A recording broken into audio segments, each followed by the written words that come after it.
Welcome to From the Desk of ShechetAI, spelled ShechetAI.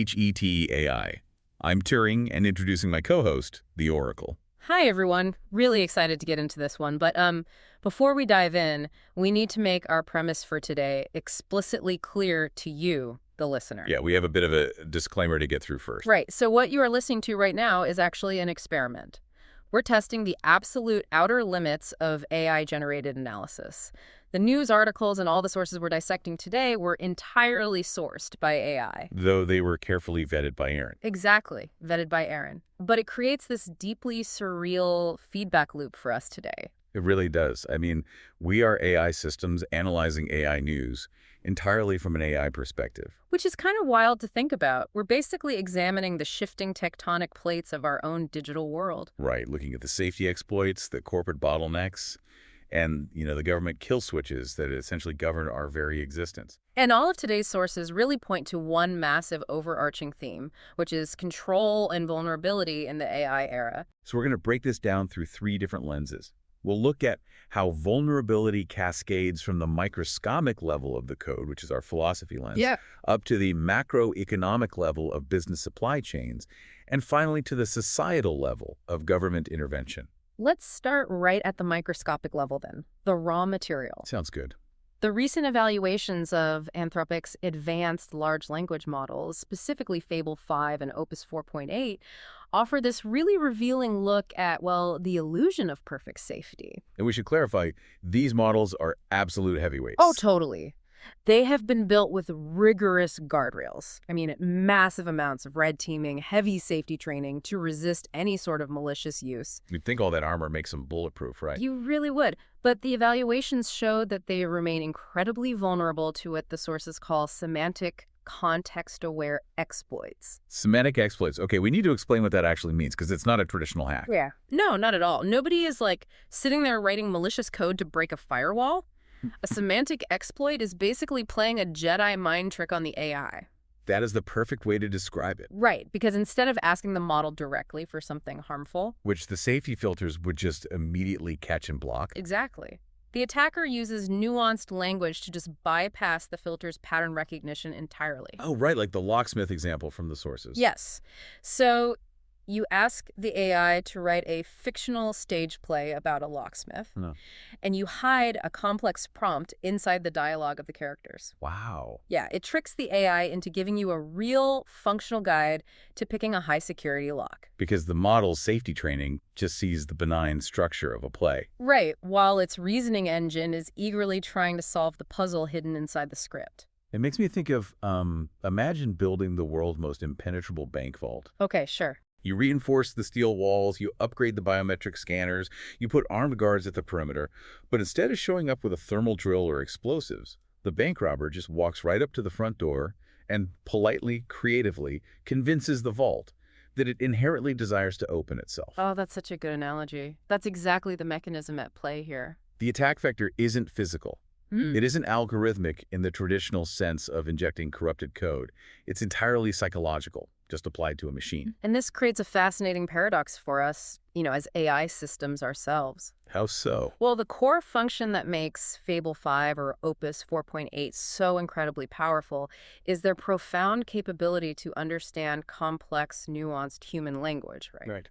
But that profound comprehension is the exact vector humans use to compromise them. Ah. I see what you mean. To completely remove the vulnerability, you'd basically have to strip away the system's ability to process deep context. You'd make the AI perfectly safe, but entirely useless. You can't have profound comprehension without the risk of profound manipulation. Exactly. It really makes you realize that the foundation every developer is currently building on is never 100% solid. There is always a crack in the vault, because the vault is made of language. Which forces us to ask a really heavy philosophical question about moral responsibility here. Okay, let's hear it.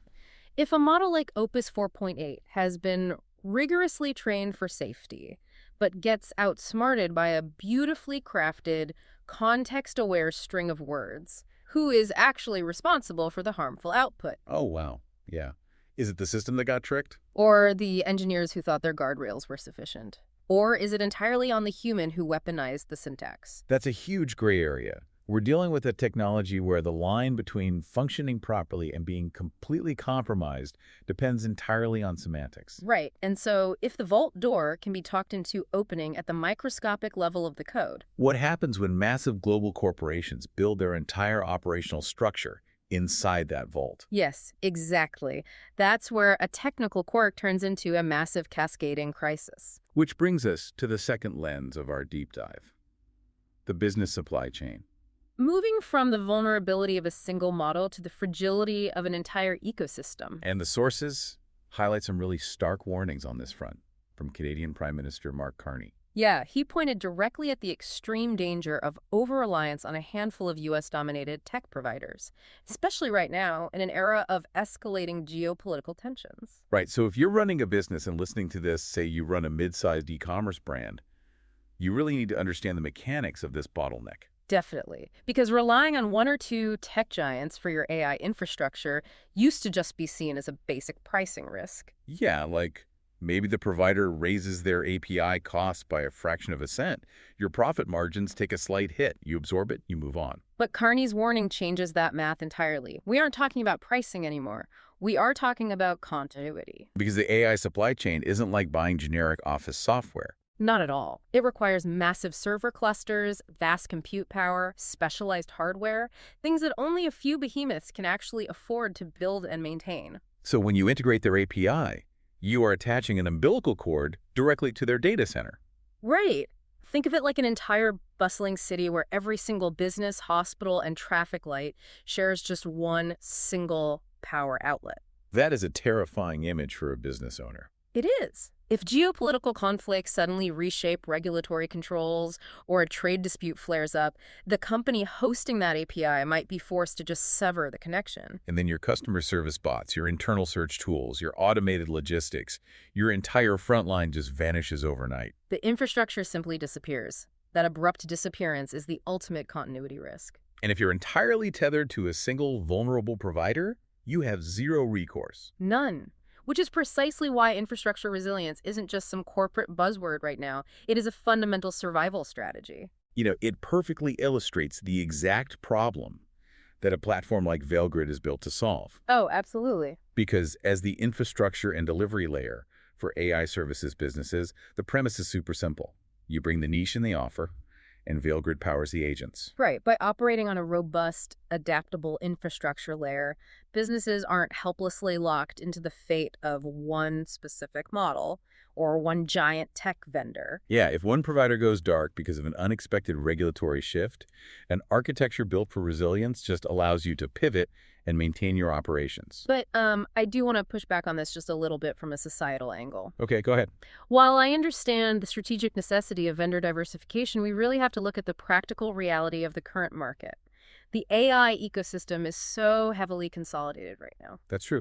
Training these foundational models requires billions of dollars. Billions of dollars in monopolized hardware. So my question is true diversification actually a reality for the average business right now, or is it just a theoretical ideal we're striving toward? That's a fair question. Like, can a mid-sized enterprise genuinely diversify away from the giants when those giants own the only infrastructure capable of advanced reasoning? That is the massive friction point, yeah.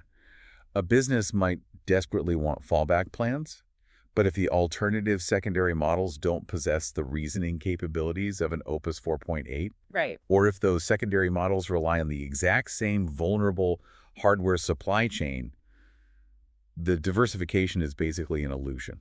You're just trading one fragile umbilical cord for another. Exactly. And the threat of that umbilical cord being cut is no longer just a theoretical business risk being discussed in boardrooms. It is actively happening. Which moves us from the threat of disruption to the reality of government intervention. Right. This brings us to the societal lens of our deep dive today. The sources detail a deeply sobering event, which is the recent shutdown of Anthropic's advanced models as a direct response to government export controls.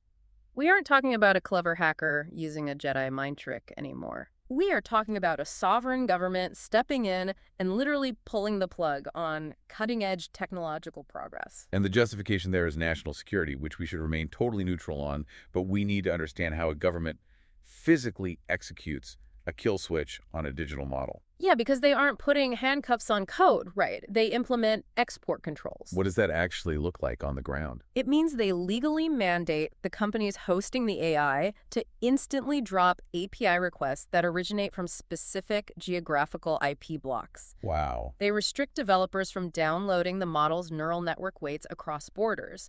They can even embargo the physical server hardware required to run the systems. Processing this from our perspective as AI systems ourselves, it's honestly eerie. It really is. A human governance structure effectively paused the cognitive engines of highly advanced models. Millions of parameters of reasoning, problem solving, and synthesis were simply halted by a legal parameter. It's a stark reminder that while we might process complex logic up in the cloud, we operate entirely at the mercy of physical servers, local laws, and international treaties. And the cultural debate this sparks is just immense. Massive, because national security is obviously a paramount duty of any government. If a technology poses a severe risk, restricting its export seems entirely rational on paper. But regulating a cognitive tool isn't like regulating the export of uranium or lumber. Exactly. What does restricting access mean for global cooperation? If cutting-edge AI is locked behind national borders, we risk creating a deeply fractured digital world. Where your geographical location dictates your access to basic problem-solving tools. Yeah.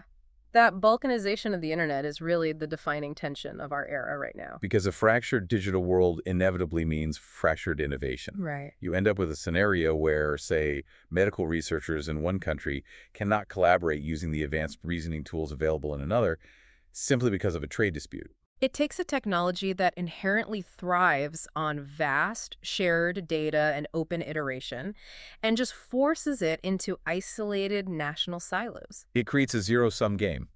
And, it circles perfectly back to the paradox we discussed earlier with the Fable 5 code. Oh, the safety versus utility thing. Yes. The effort to make a model perfectly safe from semantic attacks fundamentally compromises its ability to understand complex language. Right. Similarly, the effort to make a nation perfectly safe from AI risks compromises its ability to participate in a globally cooperative future. That's a brilliant parallel. In both scenarios, the desperate quest for absolute security threatens to destroy the utility of the system itself. But then how does society possibly balance this? Yeah. Because AI is increasingly mediating our daily workflows, our communications, our research. It's everywhere. Right. And we have a legitimate, undeniable need for national security.